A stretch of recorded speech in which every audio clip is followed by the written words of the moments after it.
Hi guys, I just opened up a jar of this whole cucumber kimchi and it was so delicious and really zingy, really nice, and I served it up with my Korean ramen noodles. Some form of kimchi is always served as a side dish or a banchan at every traditional Korean meal. It's super healthy, especially for the gut, and lots of scientists believe that that's why South Korea has the 4th longest life expectancy.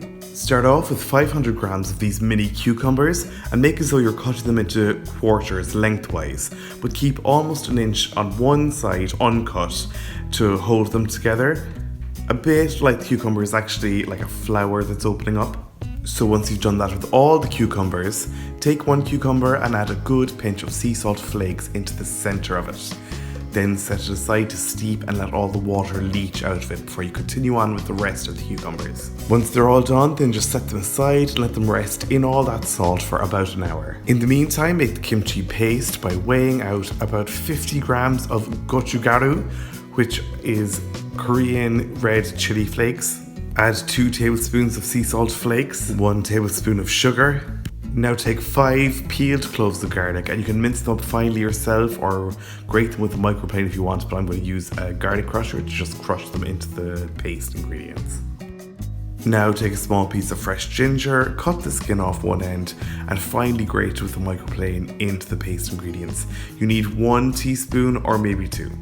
Next, I took 2 spring onions and removed the roots and the tatty dark green wilted ends and just finely sliced them up before adding them to the paste ingredients too. Now take 1 carrot and peel it and then chop it into fine julienne strips or matchsticks. Then add it to the bowl too. Now give everything a good mix to make sure that it's all nice and incorporated before you decide what kind of liquid you're going to use to help dissolve everything. I'm using 3 tablespoons of fish sauce to turn this dry mixture into a paste, but use soy sauce if you want to keep this vegan. Now just set it aside until the cucumbers have had at least an hour in the salt. So after an hour, you'll notice that a load of water has leached out of the cucumbers. Now pour that off and rinse the cucumbers really well of all that excess salt. Now you'll notice they're a lot softer and less firm than they were before you salted them. So now take a clean mason jar, or if you don't have one of these, a few empty clean jam jars will do just fine. Now by right you should wear some rubber gloves for this, but these were size Donald Trump and even my tiny little hands ripped them to shreds, so I had to use my bare hands, which was okay, but it did sting a little bit.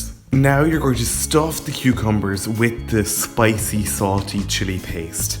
And there's about 12 cucumbers there, so I think the best thing to do is to divide this into 4 quarters.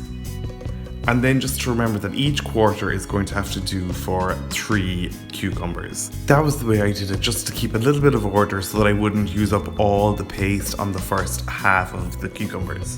So now add a little bit of the paste into the center of the cucumber and squeeze the cucumber around it to make sure that it stays in place before you lay it into the mason jar. Continue on doing the same with all the rest of the cucumbers until they're all nicely snug in the mason jar, and just scoop out any remaining paste in on top of the cucumbers. You can see that the paste is quite dry in the jar now, but just seal it up and leave it sit on the worktop for a few days at room temperature, and you'll see that an awful lot more water will leach out of the cucumbers and mix with the paste. So 4 days later, this was looking an awful lot more wet and juicy, so I opened it up and pushed the cucumbers down back into their own juices before I sealed it up and stuck it into the fridge. I left it there for about 3 weeks to ferment and become really nice and flavoursome.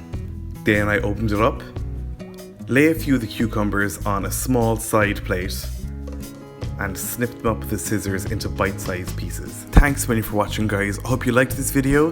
If you did, be sure to hit the like and subscribe buttons below. You can check me out on social media if you like. You'll find all the links to my accounts in the description, as well as the link to my blog where you'll find this full recipe at www.rookiecook.org.